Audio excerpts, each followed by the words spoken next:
என்ன சிவா, எப்ப பார்த்தாலும் என்கிட்ட ஏதாவது ஆலோசனை கேட்ப. இன்னைக்கு உன் இஷ்டத்துக்கு மருந்து அடிக்க ஆரம்பிச்சிட்ட.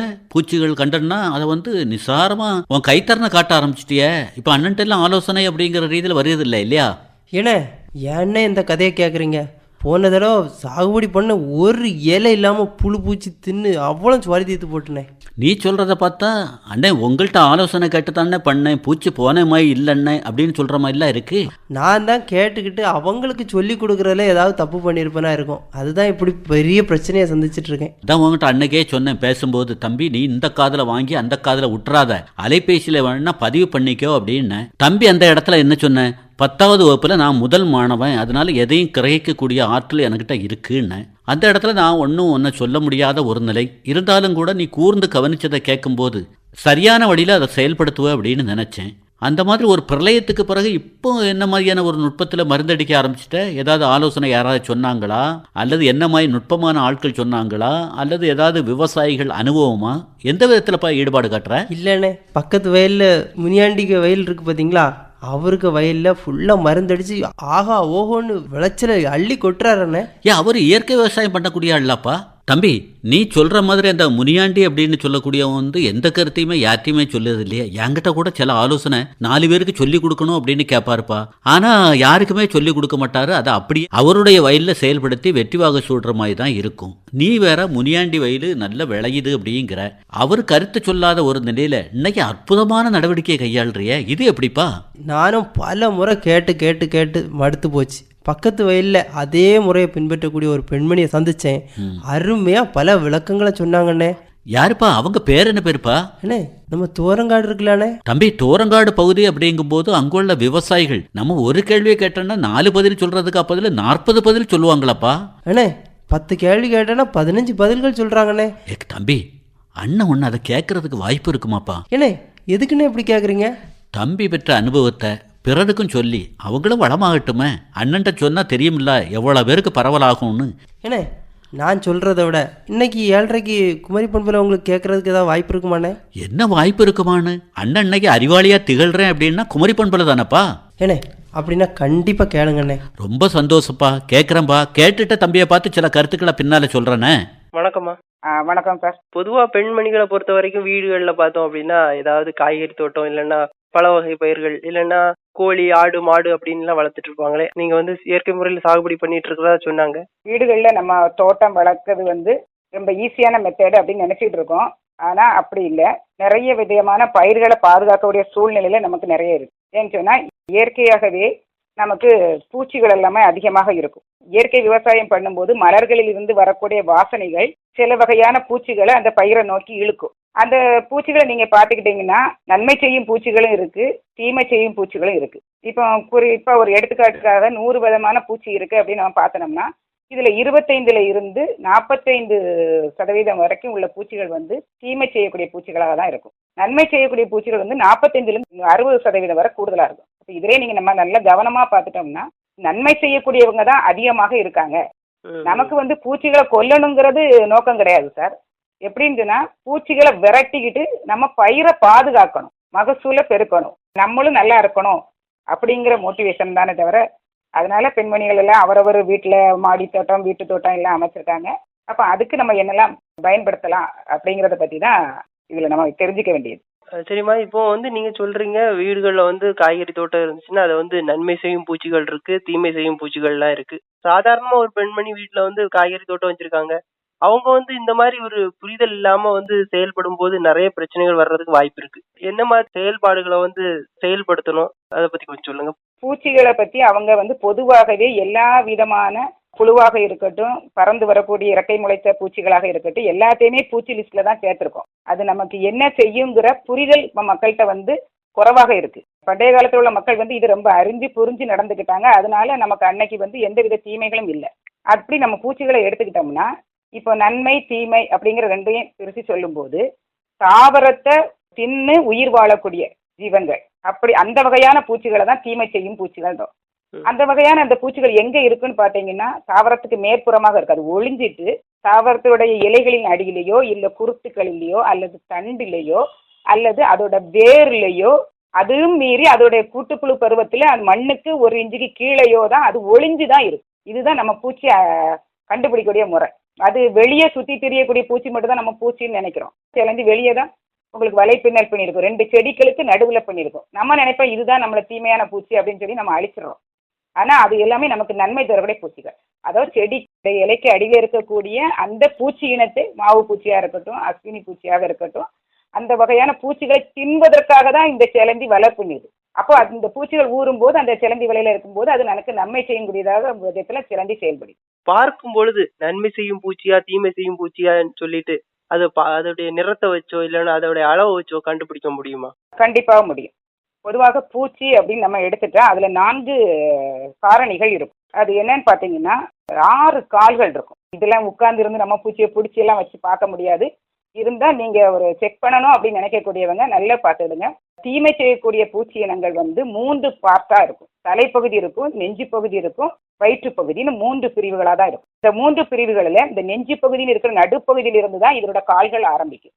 நமக்கு மேலோட்டமாக பார்க்கும்போது அது வயிற்று பகுதியிலேருந்து இந்த கால்கள் வர்றது மாதிரி இருக்கும். ஆனால் அந்த பூச்சிகளை பிடிச்சி வச்சு நம்ம பார்த்தா தெரியும் நெஞ்சு பகுதியிலேருந்து தான் அதோட கால்.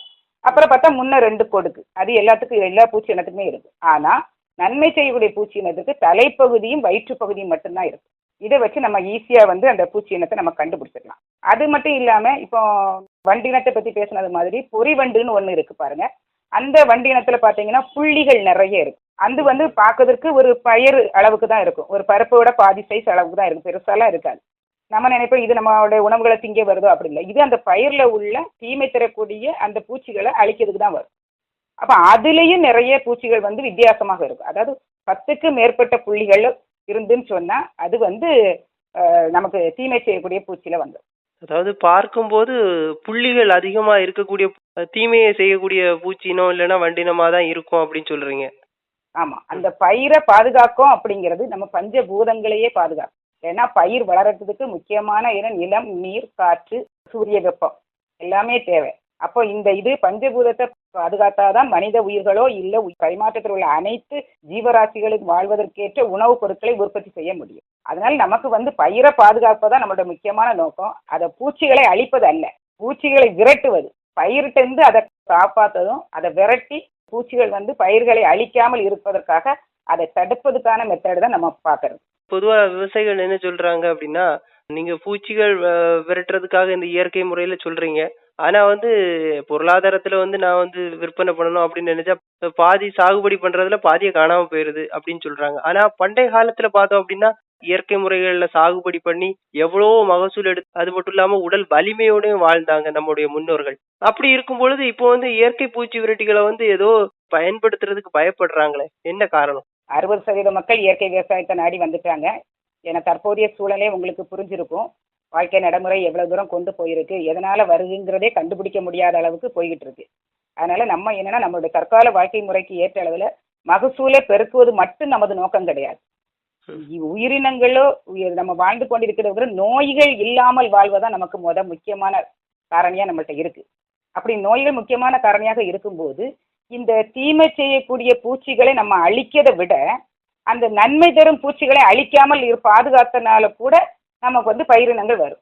நம்ம அபரிமிதமான மகசூல் எடுக்கும்னு நினைச்சிட்டு இயற்கையை அழிச்சுக்கிட்டே வர்றதுனால தான் இன்னைக்கு அது எதுலேயுமே கண்ட்ரோல்ல நிற்காம அந்த தீமை தரக்கூடிய பூச்சிகள் வீரியத்தன்மை உள்ள பூச்சிகளாக மாறிக்கிட்டே வருது. இந்த உலகம் ஃபுல்லாவே எதிர்கொள்ளக்கூடிய பிரச்சனை அதுதான்.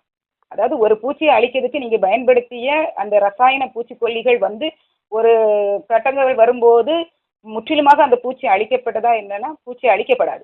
90% பூச்சிகள் அழிக்கப்படலாம், அல்லது 10% பூச்சி திருப்பியும் முட்டைகளை உருவாக்கி திருப்பியும் அது இந்த மருந்தை எதிர்த்து நம்ம எப்படி வாழணுங்கிறது கண்டுபிடிச்சி இப்போ ஒரு 5வது செயற்கை முறைப்படி பசுமை புரட்சியில் நடந்துகிட்டே இருக்கு. அதனால நம்ம என்ன யோசிக்கணும் அப்படின்ட்டுனா, தீமை தர பூச்சிகளை அழிக்கும் போது ஒரு பூச்சி சராசரியாக எடுத்துக்கிட்டோம்னா தீமை தரக்கூடிய பூச்சிகள் 40 முட்டை ஒரு நாளைக்கு போடும். அதோட வாழ்நாள் 10 நாள் இருக்கலாம், இல்லை 12-15க்குள்ளதான் இருக்கும். இப்போ நம்ம ஒரு பூச்சி விரட்டியை பயன்படுத்தும் போது அந்த பூச்சி இறக்கும் தருவாய் 2 நாள் தான் அந்த பூச்சி வாழ்ந்திருக்கு, 80 முட்டை போட்டிருக்கு அப்படின்னு வச்சுக்கிட்டோம்னா அந்த பூச்சி இருக்கக்கூடிய 8 நாளோ இல்லை 10 நாளோ இருந்துன்னு சொன்னா அந்த 360 முட்டை 400 முட்டை இடும் அது தன்னுடைய வாழ்நாளில். பூச்சி மருந்து தெளிச்சு மயக்க நிலையில் இருக்கும்போது அந்த 360 முட்டைகளையும் அது ஒரு தாவரத்துக்கு மேல போட்டுக்கிட்டு தான் சாகும். அப்போ கண்டிப்பாக அந்த பூச்சி இனத்தை முற்றிலுமாக நம்ம அதாவது ரசாயனத்தை பயன்படுத்தி அழிப்பது என்பது தவறான கருத்து. அழிக்க முடியாது. அதுதான் இந்த உலகம் இப்போ சவாலை சந்திச்சுட்டு இருக்கக்கூடிய ஒரு கருத்துன்னு நான் நினைக்கிறேன். இப்போ குறிப்பா இந்த நீங்க வந்து இயற்கையான முறைகள்ல பூச்சி விரட்டிகள் தயாரிக்கலாம். ஆனா என்ன கொஞ்ச நாள் போக போக மாற்று முறைகள்ல வந்து பூச்சி விரட்டிகளை வந்து நம்ம உபயோகப்படுத்தணும் அப்படின்னு சொல்றீங்களே. இப்போ எளிமையான முறைகள்ல நாம செய்யக்கூடிய பூச்சி விரட்டிகள் எப்படி செய்யலாம்? என்னென்ன பொருட்கள் எல்லாம் தேவைப்படும்? ரொம்ப முக்கியமான கேள்விமா. ஏன்னு சொன்னேன்னா நல்லா புரிஞ்சுக்குங்க. பண்டைய தமிழர்கள் பண்டைய நாகரிகத்துல பயன்படுத்திய முறைதான் இது. ஒரு ரொம்ப கஷ்டமானதெல்லாம் கிடையாது. இன்னைக்கு நம்ம வந்து நகரமயமாக்குதல்ல நோக்கி போயிட்டு இருக்கிறதுனால இதை பற்றிய தெளிவு குறைவாக இருக்கலாமே தவிர, ஆனா படிப்படியாக மக்கள் இதை நோக்கி வர்றதுனால புரிஞ்சுக்கிட்டாங்க. நல்லா புரிஞ்சுக்கணும். பூச்சிகள் உண்ணாத செடிகள் எது எதுன்னு நம்ம பார்த்தாலே வேலி கரையோரம் எல்லாம் பார்த்தீங்கன்னா நம்ம யாரும் எந்த செடியும் வளர்க்கறது இல்லை. உங்களுக்கு ஒரு குளக்கரையாக இருக்கட்டும், ஒரு ஆற்றங்கரை மேடா இருக்கட்டும், வயல் பகுதியாக இருக்கட்டும், பாருங்க அந்த இடத்துல ஆடு மாடுகள் சாப்பிடாது, பூச்சி சாப்பிடாத செடிகள் இன்னும் இருக்கு. ஏன் அந்த பூச்சி அங்க போய் தாக்கல அப்படிங்கறத நம்ம பார்த்தோம்னு சொன்னா அதுல வந்து அந்த பூச்சிக்கான உணவுகள் இருக்காது. பூச்சி தன்னை பெருக்கம் செய்ய முடியாது. அந்த மாதிரி இலைத்தலைகளையோ நம்ம பயன்படுத்திக்கலாம். அதுக்கப்புறம் ஒடிச்சா பால் வரக்கூடிய எருக்கலையாக இருக்கட்டும் அல்லது ஊமத்த இலையாக இருக்கட்டும், அந்த வகையான செடிகளையும் ஆடு மாடுகளோ பூச்சி இனங்களோ சாப்பிடாது. அந்த இதா இருக்கட்டும். வேம்பு, ஆடாதோடா போன்ற கசப்புத்தன்மை வாய்ந்த செடிகள் அதுவாக இருக்கட்டும். இல்லைன்னா நல்ல வாசனை நுகர்ந்த, ஏன்னா மகரந்த சேர்க்கை அப்படிங்கும்போது இந்த பூச்சிக்கு ஒரு பயிர் வளருது எப்படி தெரியும் சொன்னா, ஒரு பயிர்ல குருத்து வரும்போது அல்லது பூ வரும்போது வாசனையை நாடி தான் இந்த தீமை தரக்கூடிய பூச்சிகள் வந்து அந்த பயிரை நோக்கி வரும். அப்ப நமக்கு அதுக்கு எதிராக விளைவுகளை தரக்கூடிய வாசனையான இலைகள் தலைகளை நம்ம பயன்படுத்தும் போது கண்டிப்பாக இந்த தீமை தரக்கூடிய பூச்சிகளை விரட்ட முடியும். அப்ப நல்லா புரிஞ்சுக்கணும். இந்த 5 வகையான செடிகள் எங்கெல்லாம் இருக்குன்னு நம்ம பார்த்தானா நல்லா தெரியும். நிறைய இருக்கு. சோத்துக்கத்தாழை, பெரண்டை, ஊமத்தை, எருத்தலை, ஆடாதோடை, ஆடுதன்னாப்பாலை, வேப்ப, புங்கை, சீதாப்பழம், பப்பாளி, இதெல்லாம் நிறைய இருக்கு. ஒரு 25-30 வகை செடி இருக்கு. இதுல நமக்கு கிடைக்கக்கூடிய கைக்கு லகுவான முறையில எதெல்லாம் கிடைக்கும் அதை நம்ம இயற்கை பூச்சி விரட்டியாக பயன்படுத்திக்கலாம். இயற்கை பூச்சி விரட்டி இயற்கைங்கிறது இயற்கையாக உருவாகக்கூடிய தாவரங்களை கொண்டுதான் நம்ம செய்யறோம். இதுக்கு நிறைய பொருள் முதலீடெல்லாம் அதிகமா தேவைப்படாது. இப்போ புங்கன் கசப்பு தன்மை இருக்கும், வேம்பு, எருக்கலை, சோத்துக்கத்தாழை, நொச்சி, நுகரும். இந்த 5 வகையாகவோ இல்லை இதுல 3 கிடைச்சாலும் சரி சமமா நம்ம எடுத்துக்கணும். இப்போ ஒரு 200 லிட்டர் தண்ணியை நம்ம சேர்க்க போறோம்னு சொன்னா எல்லாத்துலயும் 2 5ன்னு எடுத்துட்டீங்கன்னா 2 கிலோ அப்படி போட்டு 10 கிலோ எடுத்துக்கிறோம். அப்புறம் நாட்டு பசுமாட்டினுடைய சிறுநீராகிய கோமியம் 10 லிட்டர். இந்த 2ம் நமக்கு லெகுவாக கிடைக்கும். இல்ல நீங்க அது முடியல, எனக்கு 2 வகையான ஒரே ஒரு வேம்பு மட்டும்தான் கிடைச்சிருக்கு அப்படின்னா பரவாயில்ல, வேம்புல 10 கிலோ எடுத்துக்கிடுங்க. கோமியம் 10 லிட்டர் எடுத்து அந்த வேம்பை நல்ல குறுகலாக நல்லா வெட்டிட்டு கல் உரல்ல போட்டு ஒரு தடவை இடிச்சு அதை ஒரு பிளாஸ்டிக் ட்ரம்மோ இல்லை மண்பானையிலையோ போட்டு இந்த கோமியத்தையும் விட்டு 200 லிட்டர் தண்ணி விட்டு நீங்கள் நல்லா கலக்கி துணி வச்சு வாயை நல்லா கட்டுறீங்க. ஏன்னா நீரில் முட்டை போடக்கூடிய கொசுவினங்கள் நிறைய இருக்கு. கொசு வந்து நமக்கு தீமை செய்யக்கூடிய பூச்சி. அதனால அதுல இருந்து கொசு புழுக்கள் இருந்து நம்ம பாதுகாக்கிறதுக்காக நல்லா கெட்டி வச்சுட்டு காலையிலும் மாலையிலையும் உங்களுக்கு 7 தடவை வலச்சுரப்புறமாக சுற்றி இடப்புறமாக சுற்றி விட்டுட்டு 7 நாள் கழிச்சோ இல்லை 14 நாள் கழிச்சோ நீங்க இதை பயன்பாட்டுக்கு எடுத்துக்கலாம். இதை நீங்க எவ்வளவு நாள் வேணும், ஒரு 6 மாத காலத்துக்கு இது பயன்படுத்திக்கலாம். நீங்க நினைக்கலாம் இது வீட்டு தோட்டத்துக்கு மட்டும்தானா, மாடி தோட்டத்துக்கு மட்டும்தானா, அப்படின்லாம் கிடையாது. நம்ம குவான்டிட்டி அளவுகளை கூடுதலாக போடும்போது நம்ம எல்லா பயிருக்குமே இதை பயன்படுத்திக்கலாம். அந்த இலை தான் நம்ம முக்கியம். அதாவது பூச்சி அரிக்கக்கூடாது, மாடு திங்கக்கூடாது, பால் வரக்கூடிய செடிகள், நுகர்ந்தால் வாசனை வரக்கூடிய மருத்துவ குணமிக்க நொச்சியாக இருக்கட்டும், சோத்துக்கத்தாழையா இருக்கட்டும், துளசி, புதினாவா இருக்கட்டும். அப்ப இந்த இலைகளில் உள்ள மருத்துவ குணம் தான் அந்த பூச்சிகளை விரட்டி அடிக்கும். இதுதான் நம்ம இங்க முக்கியமா கருத்துல கொள்ள வேண்டியதா இருக்கு. அதாவது என்ன சொல்றீங்க அப்படின்னா, ஆடு மாடு தின்னாத இலைகள், இல்லைன்னா உரசுனா மனம் வரக்கூடியது, ஒடிச்சா பால் வரக்கூடியது, எல்லா இடத்துலயும் எல்லா செடிகளும் இல்லாட்டி கூட ஒரு சில செடிகளாவது இருக்கும். இருக்கிறத வச்சு நாம இயற்கை பூச்சி விரட்டிகள் தயார் பண்ணிடலாம் அப்படின்னு சொல்லிடுறீங்க. அது மட்டும் இல்ல, இப்போ இந்த மாதிரி நிறைய முறைகள்ல நீங்க இயற்கை பூச்சி விரட்டிகளை பத்தி சொல்றீங்களே, இதெல்லாம் எங்க போய் பயிற்சிகள் எடுத்துக்கிட்டீங்க, எப்படி தெரிஞ்சுக்கிட்டீங்க இதெல்லாம்? நான் வந்து பேசிக்கா வந்து என்னுடைய கல்வி வந்து யோகம்.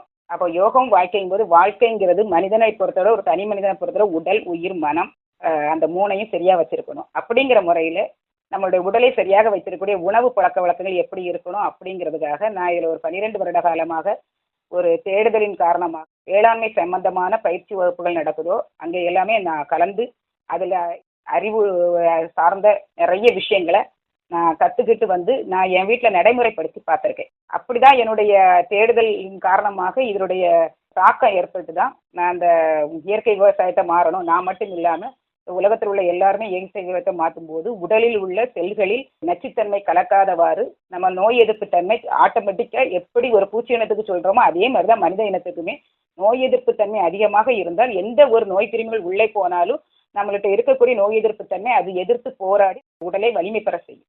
சரிங்கம்மா, இப்போ வந்து நீங்க சொன்னீங்க இப்போ ஒவ்வொரு முறைகளையும் ஒவ்வொரு இடத்துலயும் தேடி தேடி தேடி கத்துக்கிட்ட விஷயம் அப்படின்னு சொன்னீங்களே. இப்போ அடிப்படையில நீங்க அந்த பயிற்சிகள் எடுக்கும்போது என்னதான் சொல்லி கொடுத்தாலும் நாம செய்து பார்க்கும்போது ஒரு சில சந்தேகங்கள் வருமே. அந்த சந்தேகங்கள் வரும்போது நீங்க யாரை தொடர்பு கொள்வீங்க? சொல்லி கொடுக்கறவங்க என்ன மாதிரி மனநிலையில இருந்து அவங்க சொல்லி கொடுத்தாங்க? எப்பவுமே அந்த தேடுதல் இருக்கிறதுனால அவங்க சொன்ன உடனே அதை ஏத்துக்கிறது என்னைக்குமே நான் ஏத்துக்கிட்டது கிடையாது.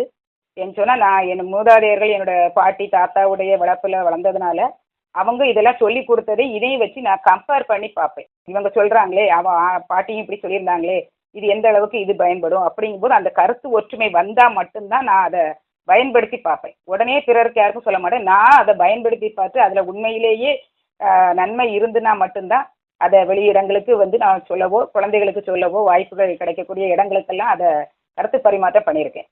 சில வகை பயிர்கள் அது நன்மை தரக்கூடிய பயிர்களா இல்லை நச்சுத்தன்மை உள்ள பயிர்களான்னு எனக்கு தெரியாது. அப்படிங்கும்போது அந்த வேளாண்மை துறையை சார்ந்த பல அறிஞர்கள்ட்ட அந்த மாதிரி கருத்துக்கள் போய் இது என்ன செடி, இதுக்கு என்ன பேரு, இதை நம்ம நாட்டில் என்ன சொல்லுவாங்க, இதை எதுக்கு பயன்படுத்தலாம் அப்படிங்கிறதுக்காக நிறைய பெரிய நண்பர்கள் எல்லாம் எனக்கு உதவி செய்திருக்காங்க. இன்னும் அவங்க கூட நாங்கள் தொடர்பில் இருக்கோம். அதனால அந்த ஈஸியாக இருந்தது. நாம நினைச்சா போதும் எங்க வேணா சாகுபடி பண்ணலாம் அப்படின்னு சொன்னீங்க. கண்டிப்பா எளிமையான முறைகள் இப்போ கடைகள்ல வாங்கக்கூடிய வேதியியல் பூச்சி விரட்டிகளை விடவும் இது வந்து குறைந்த செலவு தான் ஆகுது. எளிமையான முறைகளை தயார் பண்ணலாம் அப்படின்னு சொன்னீங்க. சரி மேடம், இப்போ வந்து குறிப்பா இறைவன் படைப்புல பாத்தீங்க அப்படின்னா ஒன்றை சார்ந்து ஒன்று வந்து இறைவன் வந்து அழகா படைச்சிருக்கிறாரு. நாம அது தெரியாம இந்த உணவு சங்கிலியை வந்து பாதிக்கிறது மாதிரி நிறைய விஷயங்கள் செஞ்சு நன்மை செய்யும் பூச்சிகளா தீமை செய்யும் பூச்சிகளான்னு தெரியாம அழிச்சு அது தேவையை நிறைவேற்ற முடியாம பாதி உயிர்கள் அழிந்து போகக்கூடிய சூழ்நிலை இருக்கு. இப்படிப்பட்ட உணவு சங்கிலிக்கும் இந்த இயற்கை பூச்சி விரட்டிக்கும் என்ன தொடர்பு இருக்கு மேடம்? நல்ல ஒரு கொஸ்டின் கேட்டீங்க. உயிரியல் பன்மயம் அப்படிங்கிற அந்த உயிரியல் கூடிய வாழ்வியல் முறை அப்படிங்கிறத எடுத்துக்கிட்டா 4 வகையாக நம்ம பிரிக்கலாம். அதாவது கீழே 1வது வகையில நம்ம எதுனா தாவரங்கள் வந்து தன்னைத்தானே உற்பத்தி பண்ண தெரிந்தவை. ஒரு தாவரம் வளர்ந்துன்னு சொன்னா அதுல பல்லாயிரக்கணக்கான தாவரங்களை உருவாக்கும் சக்தி அந்த தாவரத்துக்கு இருக்கு. இது ஒரு முதல் நிலையை வச்சுக்கலாம். அடுத்து 2வது நிலையில பாத்தீங்கன்னா இந்த தாவர இனங்களில் இருந்து கிடைக்கக்கூடிய பொருட்களினால் உயிர் வாழக்கூடிய மனிதனாக இருக்கட்டும், கால்நடைகள் ஆடு மாடு கோழி வகைகளாக இருக்கட்டும், இது எல்லாம் 2வது நிலையில இருக்கும். ஏன்னா இந்த தாவரத்தை பேஸ் பண்ணி தான் அது வாழும். அதுக்கு அடுத்தது நம்ம பாத்தீங்கன்னா இந்த ஆடு மாடுகளை அடித்து சாப்பிடக்கூடிய சிங்கம் புலி இந்த காட்டு விலங்குகளாக இருக்கட்டும், அதுல மனிதன் வந்து அந்த கால்நடைகளையும் இப்ப நம்ம உணவுப் பொருட்களாக பயன்படுத்திட்டு வரோம். இது 3வது நிலை இருக்கும். ஆனா 4வது நிலைன்னு சொல்லி வைத்திருக்கக்கூடிய அந்த பிரமிட்ல பாத்தீங்கன்னு சொன்னா மண்.